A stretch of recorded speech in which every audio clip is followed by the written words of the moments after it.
Hey, happy Friday, everybody. Mark again here, Weatherman. Plus, now what's going on in our country is unbelievable right now. Plus, what is happening in the Los Angeles area hasn't happened in a long time, and it could happen again real soon. And I will give you the updates on this next upcoming storm, the impacts, as well as the cold air that's still coming in the beginning of March. And I am all year long, so make sure you subscribe. Make sure if you want to win that solar weather station today, that you get today's word and you do respond so you can get it for tomorrow. But first, let's talk about what's going on in Ohio. And I do have these links in the description so you can go read them yourself. Not only is the recovery time still not known by the officials, now they are saying the estimate is around 38,000 small fish that we lost and over 5,000 other species of fish, amphibians, and other creatures that is lost because of this derailment.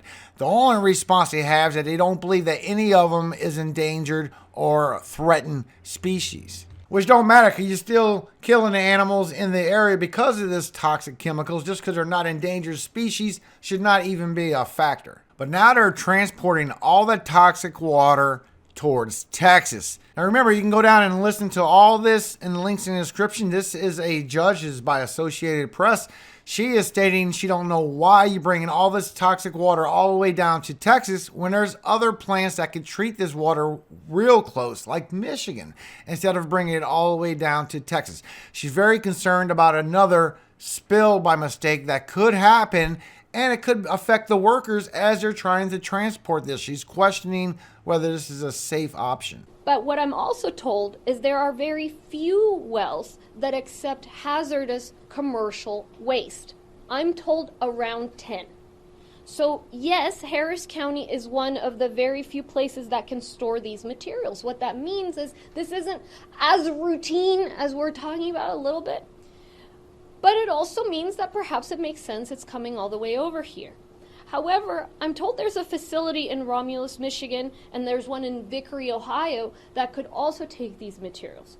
Why are these materials not being taken somewhere closer? Is there something these jurisdictions know that we don't know?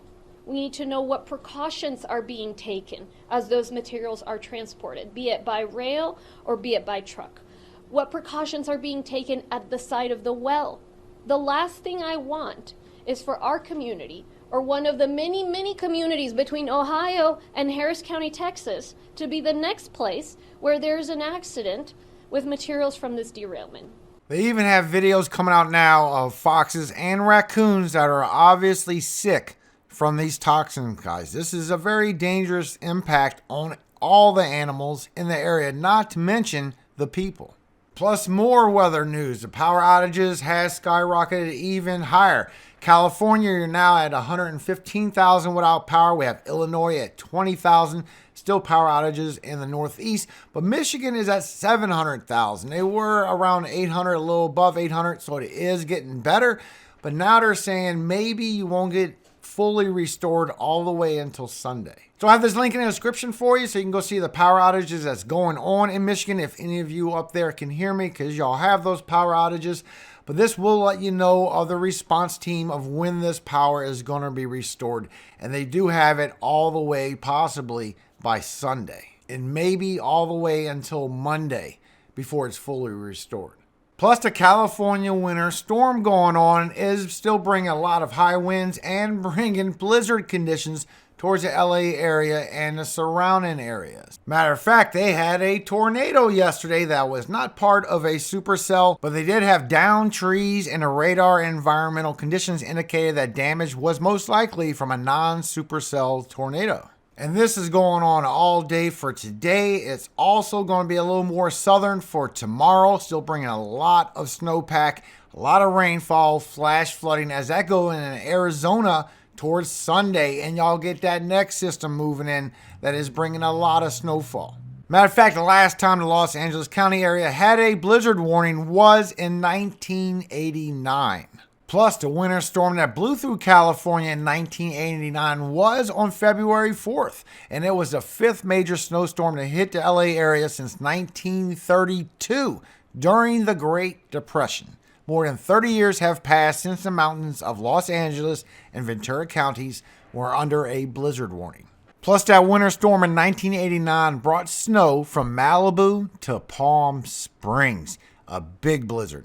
And you can see all the snow that's coming down now in Crestline, California. So it is a nice California winter storm, and there could be another one soon. Now, you do have a lot of winds that's going to add up for today as well as Saturday, then for Arizona as it moves into Sunday. A lot of high winds. But the heaviest of the snow is going to be today and tonight. Above 4,500 elevation, you can expect 2 to 5 feet and up to 7 to 8 feet. From 2,500 to 4,000, you can expect 6 to 12 inches of snow. Also, the winds will be the strongest tonight. For the mountains and foothills, it'll be 60 to 75 miles per hour. For the coast and the valleys, it'll be 30 to 50. But you can expect significant roadway floodings possible. Prepare for widespread road closures and delays, especially in the mountain, foothill, and desert roads. Down trees and power lines possible, whiteout and blizzard conditions likely with increased threat of avalanches. Plus, the mariners should remain in port, seek safe harbor, and or secure the vessel for severe wind and combined seas. There will be a widespread southern gust from 35 to 40 knots for Friday, steep seas of 8 to 12 feet through early Saturday. And you're still in a flash flood area, so the margin on the green is slight risk in a yellow, and you're in the moderate still for the red, from Santa Barbara all the way down to Santa Ana. And this will go further to the south for tomorrow. So for Saturday, you're in a marginal again in the green, and you're in a slight risk all the way from Los Angeles past San Diego.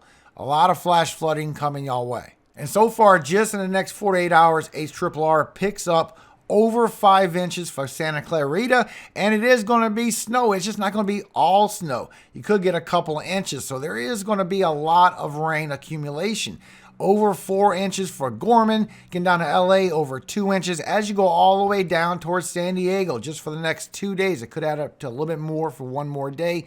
Over an inch of rainfall coming y'all way. So there's a big area that's going to get a lot of heavy precipitation, and there is going to be a lot of snow out of it. So far, nothing for the city. You're just too low in the elevation. But this storm is still coming in from Sunday into Monday, bringing severe weather towards the central U.S., going towards upper Midwest, Great Lakes, bring some freezing rain, some snow, and still maybe a surface low will form off the coast of the Northeast, bringing more snowfall as well. So I'll let you know what your odds are getting snowfall in the Northeast. But this next snowstorm is coming down the West Coast, and it could bring the same impacts. Another surface low growing up by Wednesday for Southern California, holding to all them cold temperatures while that comes across, and that is our storm for the 3rd, showing it'll be even lower and still bringing that potential southern snowfall. So far, it's only showing it for Texas, but it is coming down with that cold air from the 3rd all the way to the 5th. And that one could be what brings a big snowstorm all the way from the southeast from Saturday to 4th all the way to the northeast for the 5th. So that could be the proper nor'easter y'all looking for. And the severe weather has ramped up, not only Sunday, for Monday as well. So for Sunday, you do have 5% in the brown, a 15% in the yellow, and a big 30% for severe weather in the red. And you can see the 30% is Oklahoma City, Oklahoma, Norman, Oklahoma, Wichita Falls, Texas, Lawton, Oklahoma, and Edmond, Oklahoma, as well as a 15% in the yellow and a 5% in the brown. And they do have it as isolated, scattered severe storms will be possible Sunday afternoon and evening from parts of the west central Texas northward into southern and eastern Kansas. Large hail and damaging winds will be the primary threats. So they also have another 15% right here for Tennessee, Kentucky Valley for Monday for severe weather as this goes up on that high ridge. And so far for Monday, they have Lexington, Fayette, Kentucky, Knoxville, Tennessee, Chattanooga, Tennessee, Murfreesboro, Tennessee, and Cleveland, Tennessee. But you can see from your vorticity that it is bringing it all the way to Southern California, even holding on to that cold pocket, cold air aloft, as it comes in for Sunday and Monday, bringing us that severe weather, snowfall in the northeast as well. But then we got the next storm still coming in the beginning of March, from March 1st all the way to March 3rd. And you can see that that one is bringing cold air towards Southern California as well, and it is holding on to it as it moves further south. So this could happen again. I know it's been 3 decades since y'all had a blizzard warning. You could have another one coming soon. And that is a storm that's coming down to the south and bringing y'all that storm in the south, potential southern snowfall. What I see in the ensembles is that is not a great chance for it to hit all the way to the south. We're going in a certain pattern where all this cold air is going to transfer from the west coast towards the east coast as we get that way. But it could be a proper nor'easter as we go towards March 4th. Now, as we go Sunday into Monday, we have a lot of very high temperatures coming through, guys. This is going to feel like April and May out there. A lot of 70s and 80s as the cold air comes in, brings you severe weather for Sunday going into Monday. Also, in the beginning of March, as this cold air moves in all the way to March 2nd, it's still going to be cold all along the west coast, upper Midwest, and that's where you're getting those Arctic temperatures as it goes out through the northeast. But you can see as it bounces again towards the southeast that it is bringing that storm to the south, bringing y'all that potential snowfall, but it's not showing a lot of freezing temperatures holding on to it. It gets pretty warm throughout the day as that storm moves by. A lot of y'all are in the 40s as that system moves through. And I'm not seeing a really big chance for that snowstorm. But it is going to stretch down once again for the southeast as you go towards March 5th, bringing that cold air towards the mid-Atlantic, the northeast, and maybe again around the 10th for the deepest for this cold air to come all the way down. I take this with a grain of salt. This is really too far to be sure. But it could come down by March 10th like we showed a long time ago. And it could be bringing freezing temperatures all the way down to the panhandle of Texas again and towards the southeast a little bit as it rolls by. But mostly you're going to be warmer temperatures. I'm not showing any big Arctic blast still coming to the south that always showed it was going to be northern. But we do have that blast coming as it transitions from a negative PNA to a neutral to a positive PNA. But we do see with our lightning strikes, as we go into Sunday, we get a lot of chances for the large hail, especially for Texas and Oklahoma as it stretches out for Sunday afternoon. All this white is indicative to large hail, guys. As this pushes a little bit further to the east, it don't stay too strong. That really looks like the most severe day right there, especially for Texas and Oklahoma. Be aware of large hail coming your way. And it's bringing the winds. You can see with your lower level winds that you start getting very strong winds aloft all the way from the south, all the way to the Ohio Great Lakes still, and going out through the northeast when you got that potential surface low that could form, maybe bring you some more snowfall. But that is bringing a lot of these high winds still. I've been screaming this for days. It's been showing for days that you still have all these very strong winds coming across. You still have 50s, 60s, 70s in the brown, even 80s for the higher elevations of New Mexico. As it goes across the south, the central U.S. stays at 60 almost the whole time. High 50s and 60s as this storm comes across. And the worst day is going to be for Monday and Tuesday. That's where the strength of the damage and winds will be. And as it goes out to northeast, could bring some more strong winds along the coast. And as we look at our update with our Arctic Oscillation, our AO, you can see the cold air coming down once again beginning of March. You have the Canadian in the green, the Euro in the blue, the GFS and the red. And you can see how GFS came back up in a green with these other models, that it is going to dip again from the 7th through the 10th. Because we're still in a negative phase on our Pacific North American pattern, our PNA, but it's going to slowly start transitioning towards a neutral phase in our PNA. So what that means is when you're in a negative PNA, you usually get a dip of cold air on the west coast, comes up on the high ridge. But when you get into a positive PNA, it starts coming over this way towards the east side of the U.S. So what this is going to do is we're going to be in a negative PNA, and this is going to slowly transition to the east, bring you that potential cold air right in the center, right when we get these storms, and could bring that snowstorm. But whether you get this snowstorm or not, it is going to swing by some cold temperatures once again. So while that storm is going up to the northeast, we're starting to get that next storm on the west coast. It shows that it could add up to a good bit of snowfall for the northeast, while you start getting heavy snowfall on that next storm coming in the beginning of March. And that's where GFS is saying it could meet up with those cold temperatures and still bring a southern snowfall out of it. I'm not showing that this is going to be totally possible. I've seen it's going to be a little too warm on that transition, but it could bring even more snowpack. So whoever's not getting the snowfall in the northeast on this first storm that's coming Sunday, Monday, and Tuesday, The one at the beginning of March could be what brings y'all that snowfall. Matter of fact, when you look at the ensembles according to the Euro, you can see that when that storm comes by from the 2nd all the way to the 3rd, that is bringing a lot of rain towards Texas and the South Central. And it actually could be that big dip that comes in all the way to March 10th. That could be the potential for the snowfall. Now, not too many ensembles is showing this. I wouldn't get your hopes too high. So far, the average is showing that it will not happen. As well as for the Southeast, as you go to the 2nd through the 3rd, you can see with all the ensembles that more than likely this would just be a rain event. Maybe some freezing rain towards western North Carolina out of this system, but not much. Matter of fact, Euro's picking up on that good snowfall that's coming for the upper Midwest and the Northeast on this first system as we get that next system building up in California. And it's showing like it's showing the ensembles. It's not going to add up too much. Maybe a hot spot in the higher elevations towards mid-Atlantic that could see this snowfall for the East Coast. And it could be too warm and be rain for the Northeast. And you can see this in all the ensembles that it's going to be bringing the snowfall towards the Northeast, but more than likely it's going to be for the New England states. Everyone else southern, like cut Jersey in half, right below Pennsylvania, everyone else is going to be in the rain as that shifts by. The snow is going to be for the Northeast. It's showing it's still going to be a little too warm for anybody else to be getting that snowpack. So it's definitely too far to even know that for sure. We don't even know what's going to come out of this first system, guys.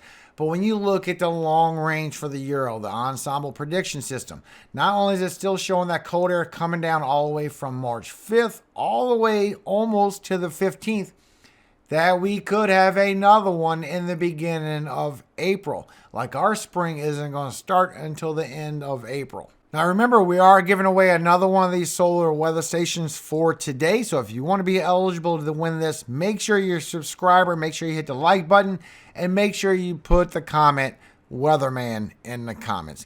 God bless all of you. I don't want to switch up the word too much. Y'all are great. I really appreciate y'all's support. So if you want to get one of these, make sure you comment below in the video. Now I have this zoomed in so California can see all the storms coming. This is a 36-hour run from high resolution rapid refresh all the way until 6 p.m. tomorrow. And you can see how these storms are just going to train all afternoon, all night, all day for tomorrow.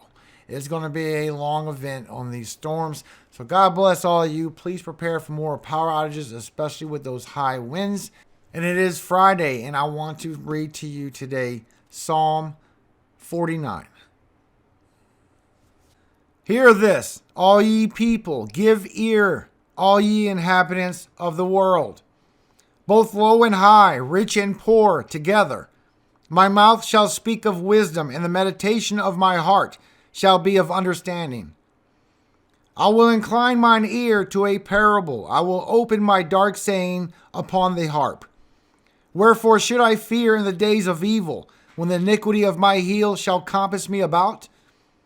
They that trust in their wealth, and boast themselves in the multitude of their riches, none of them can by any means redeem his brother, nor give to God a ransom for him. For the redemption of their soul is precious, and it ceaseth forever, that he should still live forever and not see corruption. For he seeth that wise men die, likewise the fool and the brutish person perish, and leave their wealth to others. Their inward thought is, that their houses shall continue forever, and their dwelling places to all generations. They call their lands after their own names. Nevertheless, man being in honor abideth not. He is like the beasts that perish. This their way is their folly. Yet their posterity approve their sayings, Selah. Like sheep they are laid in the grave. Death shall feed on them, and the upright shall have dominion over them in the morning. And their beauty shall consume in the grave from their dwelling. But God will redeem my soul from the power of the grave, for he shall receive me. Selah. Be not thou afraid when one is made rich, when the glory of his house is increased. For when he dieth, he shall carry nothing away. His glory shall not descend after him. Though while he lived, he blessed his soul, and men will praise thee when thou doest well to thyself. He shall go to the generation of his fathers, they shall never see light. Man that is in honor and understandeth not is like the beasts that perish. Amen.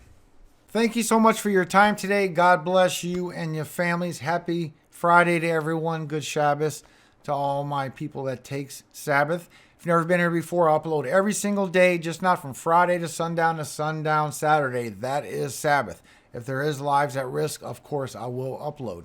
But I will see you again on Sunday. We will pick the winner also on that solar weather station and give you an update on this storm coming Sunday, Monday, and possibly Tuesday. But above all things, all glory goes to God, our Father in heaven, Yahweh. And may He bless you and open your eyes to everything going on in this world today. Because it's not as great as people make it out to be. It's getting a lot worse. But never fear. Keep your trust in God. He will keep you safe forever. This is where a lot of people leave my channel. It's okay. My glory goes to God, not to myself. So if you never trusted in the Lord Jesus, I beg you to pray to Him. Plead to Him in a private place and talk to Him. You will hear from Him if it's from your heart. He loves to answer prayers. Amen. Hallelujah. Happy Friday, everybody.